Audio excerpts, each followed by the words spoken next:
Hello बच्चों, तो आज हम कक्षा 11 के भौतिक विज्ञान विषय के अध्याय मात्रक एवं मापन अर्थात यूनिट एंड मेजरमेंट के पार्ट 3 वीडियो को शुरू कर रहे हैं।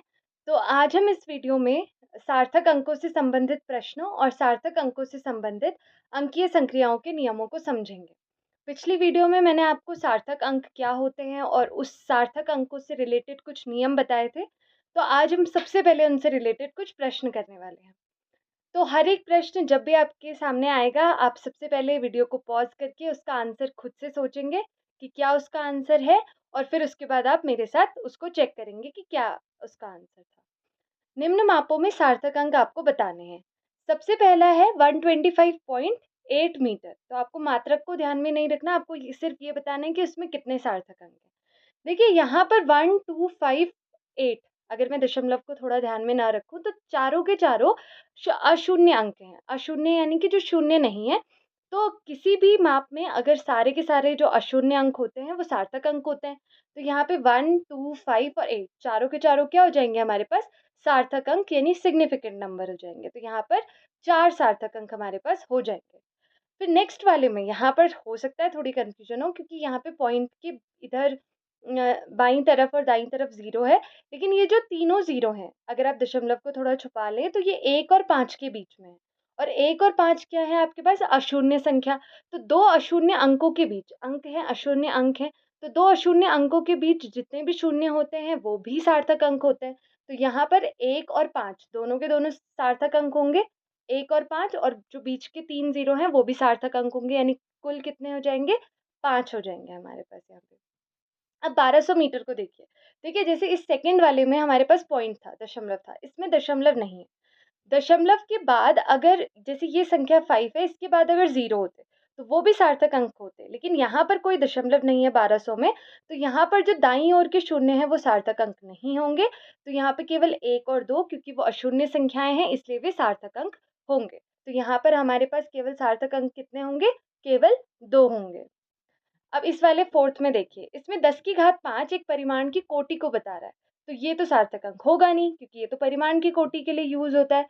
अब 4.300 में देखिए, जो 00 है, उसमें देखिए यहाँ पर पॉइंट है, और मैंने अभी बताया कि दशमलव है, दशमलव के जो बाद किसी भी संख्या के बाद, जैसे यहाँ पे 3 है, इसके बाद जो दाईं ओर के शून्य होंगे वो भी सार्थक अंक होंगे। तो 4, 3 और 0, 0 ये चारों के चारों सार्थक अंक होंगे। तो 4 सार्थक अंक आपके पास यहाँ पर हो जाएँगे। फिर इस 5th में देखिए 0.0052। अब देखिए 5 और 2 तो सार्थक अंक होंगे, क्योंकि ये अशून्य अंक है। लेकिन ये 0 क्योंकि दशमलव के ठीक बाद है, लेकिन ये किसी अशून्य अंक के बीच में नहीं है। और ये जो बाईं ओर का शून्य है वो भी किसी अशून्य अंक के बीच में नहीं है, जैसे इसमें था सेकंड वाले में। तो ये इसमें कितने सार्थक अंक होंगे? केवल 5 और 2, यानी कि केवल 2 सार्थक अंक हमारे पास हो जाएंगे। मतलब ये जो अंक 5 है और अंक 2 है, केवल वही 2 सार्थक अंक होंगे इसमें। अब ये सोचिए, ये वाला सेम इस वाले की तरह है, 4th वाले की तरह। 3.40 ये 10 की घात 3 सार्थक अंक नहीं होगा। 3.40 में देखिए, अगर आप पॉइंट को देखें, तो पॉइंट के बाद अगर दशमलव होता है तो जो दाईं ओर के अंक होता है, शून्य होता है, वो भी सार्थक अंक होता है। तो यहाँ पे कितने सार्थक अंक हो जाएंगे हमारे पास? 3 सार्थक अंक हो जाएंगे।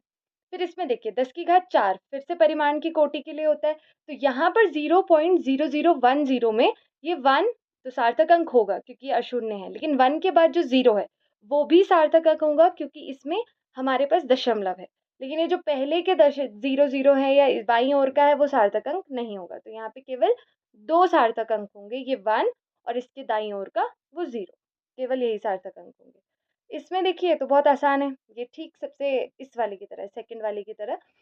इसमें चारों के चारों सार्थक अंक होंगे, क्योंकि जो शून्य है वो 2 अशून्य अंकों के बीच में, 6 और 3 के बीच में। तो चारों के चारों सार्थक अंक होंगे। अब नेक्स्ट क्वेश्चन, यहाँ तक फर्स्ट वाला में जो पूरा क्वेश्चन है वो हमने पीछे वीडियो में समझा था। लेकिन जो नेक्स्ट क्वेश्चन है सेकंड, इसमें क्या है कि 2.6 मीटर, 21.58 मीटर और 0.256 मीटर का योग आपको करना है उचित सार्थक अंकों तक। इस चीज़ को आज हम सीखने वाले हैं। ये तो खैर केवल योग है, हम अंतर में भी देखेंगे, क्योंकि अगला जो टॉपिक है वो है कि अंकीय संक्रियाओं में आप किस तरीके से सार्थक अंकों को व्यक्त करेंगे। तो ये है कि जब आप इन तीनों को योग करेंगे तो उचित सार्थक अंक आप किस तरीके से उनके योग को व्यक्त करेंगे। तो ये आज हम सीखेंगे और लास्ट में इसका आंसर देखेंगे। जब आप कर लेंगे तो एक बार खुद से पहले इसे करके देखिएगा। अब सार्थक अंकों से संबंधित अंकीय संक्रियाएं यानी कि जोड़, घटाना, गुणा, भाग, इनके हम नियमों को समझेंगे कि जब आप दो अंकों को या दो संख्याओं को जोड़ते हैं, घटाते हैं, गुणा करते हैं, भाग करते हैं, तो उचित सार्थक अंकों तक किस तरह व्यक्त करते हैं। अब सबसे पहले तो सार्थक अंक में व्यक्त करना इतना ज़रूरी क्यों होता है? वैसे ये हम अगली वीडियो में भी समझेंगे, लेकिन ये इसका एक मेन रीज़न ये है कि जब हम इतने बड़े-बड़े वैल्यूज़ को लिखेंगे तो वो हमें स्पष्टता पूर्वक हमें हमारा परिणाम नहीं दिखा पाएँगे या वो हमें असंगत लगेंगे। तो हम ये आपके पास जो ये क्वेश्चन लिखा है मैंने, ये भी इसका जवाब देगा कि जैसे यदि किसी माप में जिसमें राशियों के सन्निकटन मान हम मापते हैं, तो परिकलन का परिणाम हम कितनी परिशुद्धता के साथ दर्शा सकते हैं। ये चीज़ हम इस अंकीय संक्रियाओं के नियमों से देखते हैं। जैसे एक एग्जाम्पल से समझिए, यदि किसी पिंड का मापित द्रव्यमान इतना हमने मापा और उसका मापित आयतन हमने ये इतना मापा, कि मापा है हमने, यानी कि हमने कुछ इंस्ट्रूमेंट लिए और उनसे मापा। तो अब इसका अगर मैं आपको घनत्व निकालने के लिए बोलूँ तो आप निकाल सकते हैं, क्योंकि द्रव्यमान हमने माप लिया, आयतन हमें माप लिया, हमें घनत्व का फ़ॉर्मूला पता है। तो अब हम घनत्व में जब मापेंगे, हम इन 2 वैल्यूज़ को लगाएँगे तो हमारे पास घनत्व की कुछ इतनी वैल्यू आएगी। आप एक बार कैलकुलेटर में करके देखिए, तो ये चीज़ आपके पास ये आएगी। अब अगर हमारी जो ये द्रव्यमान था, ये आयतन था जो मैंने मापा था, उसकी परिशुद्धता देखिए 0.237 तक और इसकी 0.51 तक। तो जो इससे आएगा, उसकी परिशुद्धता को देखिए तो दशमलव के बाद 11 स्थानों तक है। तो ये थोड़ा असंगत लगेगा। ये स्पष्ट रूप से आपको आप हर सवाल में लिखेंगे 1.6888, मतलब ये पूरी वैल्यू को आप लिखेंगे, तो वो बहुत अस्पष्ट लगता है। इसीलिए उसे स्पष्ट रूप से व्यक्त करने के लिए हम इन जो मैं अंकीय संक्रियाओं के नियम आपको बताऊँगी, उनका हम यूज़ करते हैं। और इसी के साथ-साथ जब हम अंकीय संक्रियाएँ यूज़ करते हैं, उनको उनके कुछ नियम लगाते हैं, उसके साथ-साथ हम पूर्णांकन भी करते हैं, राउंड ऑफ भी करते हैं। ये हम अगली वीडियो में भी वैसे अच्छे से समझेंगे। तो अब आप ये समझ चुके होंगे कि हम ये अंकीय संक्रियाओं में जब हम लगाते हैं तो हम उचित सार्थक अंकों तक क्यों व्यक्त करते हैं, जिससे उसकी परिशुद्धता स्पष्ट हो जाए, उसका विभेदन कहाँ तक किया गया है वो स्पष्ट हो जाए। क्योंकि जैसे ये घनत्व था, जिन क्वांटिटीज द्रव्यमान और आयतन पे डिपेंड कर रहा था, उनकी परिशुद्धता भी काफी कम थी, तो इसकी इतनी ज्यादा कैसे हो गई, तो उसको स्पष्ट रूप से व्यक्त करने के लिए हम इन नियमों को सीखते हैं।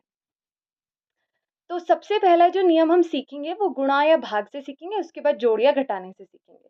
तो गुणा या भाग जब भी हम करते हैं तो जो हमारा परिणाम आता है, हम किसे व्यक्त करना चाहते हैं, जो हमारी लास्ट वैल्यू आती है, जो हमारा परिणाम आता है, जैसे हमने घनत्व को व्यक्त किया, तो उसमें हम अपने परिणाम में केवल उतने ही सार्थक अंक रहने देंगे जितने की जिन संख्याओं को हम गुणा या भाग कर रहे होते हैं, उनमें सबसे कम सार्थक अंक जिसमें होते हैं, सबसे कम सार्थक अंक वाली मूल संख्या जिनको हम गुणा या भाग करते हैं। जैसे हम घनत्व में लिया था हमने ये 2 संख्याएँ, ये मूल संख्याएँ थी जिनके द्वारा हम घनत्व निकाल रहे थे। तो हमारा जो घनत्व था उसकी वैल्यू कुछ इतनी आ रही थी। लेकिन मैंने ये कहा कि हम इसका जो नियम होता है कि हम उचित सार्थक अंकों तक इसकी परिशुद्धता को स्पष्ट करें, तो वो हम कितनी लिख सकते हैं? देखिए, हम इतनी ही लिखेंगे, लेकिन इस नियम के अकॉर्डिंग इन 2 मूल संख्याओं में सबसे कम सार्थक अंक किसमें है? इसमें 2.51, क्योंकि इसमें 3 सार्थक अंक हैं। तो हमें इसका जो परिणाम घनत्व आएगा, उसमें भी 3 सार्थक अंक रखने हैं। तो 3 सार्थक अंक रखने का मतलब है कि इतना 168 केवल, यानी बाकियों को आप छोड़ रहे हैं। जब हम छोड़ते हैं तो हम वहाँ पर पूर्णांकन करते हैं, वहाँ पे हम राउंड ऑफ करते हैं, जो आपने मैथ्स में भी किया होगा। तो राउंड ऑफ कैसे करेंगे, हम जो छोड़ रहे हैं उसका सबसे पहला अंक क्या है, 8। इस वाले 8 को देखिए, ये वाला 8। तो ये 8 क्योंकि 5 से बड़ा है, तो वो जो अपना पूर्ववर्ती अंक है, यानी ये 8 अपने पहले वाले 8 को एक बढ़ा देगा, क्योंकि वो 5 से बड़ा है। यहाँ पे 7 भी होता, 6 भी होता या उससे बड़ा होता, तो वो ऐसे ही करता, अपने ठीक पहले वाले को वो 1 नंबर बढ़ा देता है। तो ये यहाँ पर हमारे पास कितना आ जाएगा, 1.69, क्योंकि ये जो 8 है वो उसके बाद वाले 8 ने उसे बढ़ा दिया, क्योंकि वो सब हम छोड़ रहे थे। जब हम छोड़ते हैं तो पूर्णांकन करते हैं। पूर्णांकन के कुछ नियम होते हैं, वो मैं आपको अच्छे से अगली वीडियो में समझाऊँगी। लेकिन अभी के लिए इतना समझिए बस। अब जैसे हम ये वाला जो एग्जाम्पल था वो भाग का था, क्योंकि आप द्रव्यमान को आयतन से भाग दे रहे हैं। ऐसे ही हम क्षेत्रफल जब निकालते हैं तो लंबाई और चौड़ाई को गुणा करते हैं। तो एक बार गुणा का भी देखते हैं। जैसे अगर आपके पास जो लंबाई है वो 25 मीटर है और चौड़ाई आपके पास 12.5 मीटर है, तो आप जब इनका गुणा करेंगे तो आपके पास जैसे कुछ ये आ रहा, 312.5 मीटर स्क्वायर आ रहा। लेकिन अब आपने इन्हें गुणा किया, तो जो मूल संख्या जिसमें सबसे कम सार्थक अंक थे वो थी 25। तो यानी 2 सार्थक अंक, तो इसे आप 2 सार्थक अंकों में चेंज करेंगे। अब देखिए इसे 2 सार्थक अंकों में कैसे चेंज कर सकते हैं? आपको पॉइंट खिसकाना पड़ेगा। जैसे आप ऐसे नहीं कर सकते कि ये 2 को छोड़ दिया और 3-1 हो गया केवल, ऐसा नहीं कर सकते, आपको पॉइंट को खिसकाना पड़ेगा। खिसकाना मतलब आप जब पॉइंट को बाईं तरफ खिसकाएँगे तो वो पॉइंट इधर आएगा और फिर आपके पास 2 सार्थक अंक रह जाएँगे। तो वो आप खिसकाते कैसे हैं पॉइंट को? यानी कि दशमलव को आप बाईं तरफ कैसे खिसकाएँगे? जब आप 10 की घात कुछ से जितने भी अंक आप चाहते हैं उससे मल्टीप्लाई भी कर दें और भाग भी कर दें। भाग करेंगे तो वो उतना अंक इधर खिसक जाएगा, बाईं तरफ खिसक जाएगा। तो हम क्या करते हैं, हम यहाँ पर 10 की घात 2 से मल्टीप्लाई कर देते हैं इसमें और भाग भी कर देते हैं। तो मल्टीप्लाई वाला ये रहा और जो भाग करेंगे, भाग वाला क्या होगा, ये जो पॉइंट है ये 2 अंक इधर खिसक जाएगा। अब 2 ही क्यों किया? देखिए अगर हम 3 करते, तो वो क्या करता, ये यहाँ पर आ जाता। जैसे अभी पॉइंट पे आया है वो यहाँ पे आता। इसीलिए नहीं किया उसे, ताकि हम 3 को तो ले रहे हैं, लेकिन उसके दशमलव वाली संख्या। अब इसमें देखिए अभी 4 अंक हैं सार्थक अंक, क्योंकि 10 की घात 2 वाला तो सार्थक अंक होगा नहीं, इसीलिए हम 10 की घात 2 से मल्टीप्लाई कर रहे हैं, कुछ फ़र्क नहीं पड़ेगा। अब देखिए इसमें हमें 2 सार्थक अंक रखने हैं, इसका मतलब हमें ये 25 को छोड़ना है, क्योंकि 25 जो मूल संख्या थी उसमें केवल 2 सार्थक अंक थे। तो अब 3.1 तक हम देना चाहते हैं। अब देखिए 25 को जब हम छोड़ रहे हैं, तो मैंने क्या कहा था, जब छोड़ते हैं तो हम पूर्णांकन करते हैं। अब देखिए जो 2 है, जो हम सबसे पहला छोड़ रहे हैं, वो क्योंकि 5 से छोटा होता है, अगर 5 से बड़ा होता तो 1 बढ़ा देता अपने पूर्ववर्ती अंक को। क्योंकि ये 5 से छोटा है, तो जो ये अपने पहले वाला अंक होगा उसे अपरिवर्तित रखेगा, यानी उसको कोई चेंज नहीं करेगा। तो ये 3.1 आ जाएगा हमारे पास, और इंटू 10⁻² तो होगा ही। 10 की घात 2 मीटर स्क्वायर तो यहाँ पर हमारे पास चले गई। तो ये चीज़ है इस तरीके से। ख़ैर आप पूर्णांकन के नियम को मत सोचिए अभी ज़्यादा, क्योंकि वो मैं आपको अगली वीडियो में भी समझाऊँगी, पर ये छोटी-सी चीज़ है, वो आपको जल्दी समझ आ भी जाएगी। पर ये चीज़ है कि उचित सार्थक अंकों तक हमने किस इस नियम के अकॉर्डिंग चेंज किया। अब जो हम अगला चीज़ सीखेंगे वो है योग और अंतर में। किस तरीके से जब आप संकलन यानी जोड़ और व्यवकलन यानी घटाना करेंगे, तो अंतिम परिणाम को हम किस तरीके से प्रस्तुत करेंगे। इसमें आप बहुत इंटरेस्टिंग सी चीज़ है, जैसे गुणा या भाग में आप देखते हैं मूल संख्या में जिसमें सबसे कम सार्थक अंक है। यहाँ पर आप ये देखते हैं कि जैसे आप इन तीनों संख्याओं को जोड़ रहे हैं, तो दशमलव के बाद जो आपका परिणाम आया, दशमलव के बाद आप उतने ही सार्थक अंक रहने देंगे जितने कि इस 3 मूल जैसे यहाँ पे 3 मूल संख्याएँ हैं, तो जो मूल संख्याएँ हैं, उनमें दशमलव के बाद जिसमें सबसे कम है। यानी कि आप 663.821 में पॉइंट के बाद उतने ही रखेंगे जितनी इन तीनों में से पॉइंट के बाद सबसे कम में होंगे। जैसे इसमें देखिए पॉइंट के बाद 3 है, 301 3 सार्थक अंक हैं, इसमें 1 है और इसमें 2 है। तो आप किसको चुनेंगे? 227.2, यानी दशमलव के बाद केवल 1 रखेंगे, 1 अंक रखेंगे इसमें भी। तो यानी कि आप छोड़ेंगे, यानी कि आप इसको छोड़ेंगे, 21 को छोड़ रहे होंगे। अब जब आप 21 को छोड़ेंगे तो आप क्या करेंगे? अब जब आप 21 को छोड़ेंगे, तो अब 2 क्योंकि 5 से छोटा हो गया, 5 से मतलब पहले तो आप इसको ऐसे ही लिखेंगे 663.8, लेकिन जो 8 था वो, क्योंकि उसके जो बाद 2 था वो 5 से कम था, तो जब 5 से कम होता है तो वो पूर्ववर्ती अंक को अपरिवर्तित रखता है, जो मैंने आपको पिछली जस्ट स्लाइड में भी बताया था। तो ये इतना आ जाएगा। ये हमने इसके अकॉर्डिंग रखा है। दोनों में बस ये चीज़ आपको याद रखनी है कि, और ऐसे ही आपके पास अंतर में भी होगा। अंतर का भी एग्ज़ाम्पल मैंने आपके लिए यहाँ पे लिखा है। और एक और चीज़ मैं आपको बताना चाह रही थी, यहाँ पे आप इसे 664 ग्राम नहीं लिखेंगे, क्योंकि 664 ग्राम का मतलब ये है कि आपने इसको भी और ज़्यादा राउंड ऑफ कर दिया। तो आपको राउंड ऑफ उतना ही करना है जो जितना ही नियम का है, यानी कि जो 3 संख्याएँ आपने जोड़ी, 2 जोड़े, 3 जोड़े, उनमें दशमलव के बाद जिसमें सबसे कम थे, उतने ही आप इसमें भी परिणाम में भी दशमलव के बाद उतने ही रखेंगे। बस आपको ये चीज़ याद रखनी है। आपको इसका और ज़्यादा राउंड ऑफ करके 664 नहीं लिखना, क्योंकि 8 अगर आप छोड़ रहे हैं, तो वो भी 5 से बड़ा है, वो अपने पहले वाले को 1 बढ़ा देगा, इसीलिए 664 हो जाएगा। लेकिन ऐसा योग अंतर में नहीं होता। योग अंतर में आप दशमलव के बाद इनके अकॉर्डिंग चलते हैं। ये जो 3 आप जोड़ रहे होंगे या जितने भी आप जोड़ रहे होंगे। एक अंतर का भी देखिए, अब अंतर में देखिए आपने इसमें से जब इसे घटाया, तो नॉर्मली हम दशमलव के नीचे दशमलव लगाते हैं और घटा देते हैं, तो हमारे पास इतना आया। अब देखिए यहाँ पर दोनों संख्याओं में दशमलव के बाद सेम ही वो थे, तो सेम ही अंक थे, तो इसमें भी दशमलव के बाद 3 ही अंक रखने थे, तो वो सेम ही आ जाएगा। यहाँ पे आपको पूर्णांकन करने की ज़रूरत नहीं है। और एक और चीज़ याद रखिएगा, आप इसे ऐसे भी नहीं लिख सकते, जैसे 10 की घात किसी के रूप में नहीं लिख सकते। क्यों नहीं लिख सकते? जब आप दशमलव को हटाएँगे, तो यहाँ पे वो 10 की घात 3 नीचे जाएगा, वो ऊपर आएगा फिर, तो वो -3 होगा। लेकिन ये -3 सार्थक अंक फिर भी काउंट हो सकता है, क्योंकि ये जब नीचे जाता है, आपके बटे के नीचे जाता है तो फिर वो दशमलव लगाएगा, इसलिए ये ऐसे काउंट नहीं होगा। तो आपको बस ये चीज़ ध्यान रखनी है। और 3.00 फिर सार्थक अंक में काउंट हो गए 0.00 वाला, इसलिए ये आप इस चीज़ को ध्यान रखेंगे। तो आज हमने इस वीडियो में समझा कि हमें परिशुद्धता के साथ दर्शाने के लिए, किसी भी परिणाम को दर्शाने के लिए हमें कुछ नियमों की ज़रूरत होती है। उचित सार्थक अंकों तक हमें उस परिणाम को दिखाना होता है।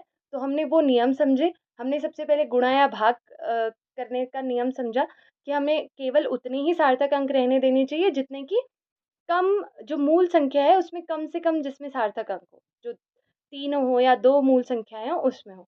जैसे मैंने आपको घनत्व वाला एग्ज़ाम्पल दिया था, तो इन दोनों में आपको देखना था, जैसे आपने यहाँ भाग किया, तो फिर इस पूरे परिणाम को आपने नहीं लिखना है। इस पूरे परिणाम में आपको पूरा पहले पहले तो इसका उस नियम के अकॉर्डिंग देखना है कि कितने अंक हैं, और फिर पूर्णांकन करना है। पूर्णांकन यानी राउंड ऑफ करके लिखना है। और इन दोनों के अकॉर्डिंग देखना है कि जिसमें सबसे कम सार्थक अंक होंगे। फिर हमने योग और अंतर का समझा। योग और अंतर में आप दशमलव के बाद, ये बेसिकली ये पूरे के लिए है कि पूरी संख्या में उतने अंक होने चाहिए इस 1.69 में।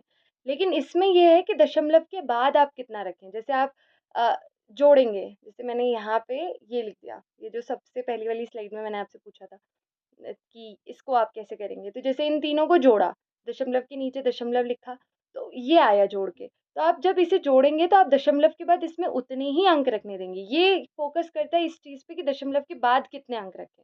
तो ये दशमलव के बाद उतने ही अंक रहने देगा जितने कि जो हम मूल संख्याएँ हैं उनमें सबसे कम दशमलव के बाद जिसमें होंगे। तो वो 2.6 मीटर में थे। तो 2.6 मीटर में थे तो हम उसके अकॉर्डिंग इसे 24.4 मीटर रख देंगे।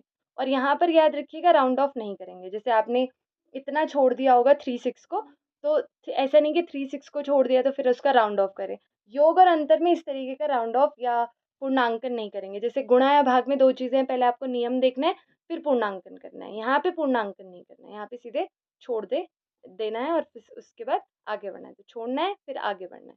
छोड़ने का मतलब ये है कि पहले इसको देखना है, नियम को देखना है, फिर आपको उन अंकों को छोड़ देना है, ठीक है? तो ये आप ध्यान रखेंगे बस। और अगली वीडियो में हम अनिश्चित अंकों का पूर्णांकन और उदाहरण 1.1 और उदाहरण 1.2 को करेंगे। तो इन दोनों उदाहरणों को करने के लिए आपको इस वीडियो में हमने जो सीखा वो अच्छे से आना चाहिए। तो आप इसे अच्छे से समझेंगे। अभी के लिए थैंक यू।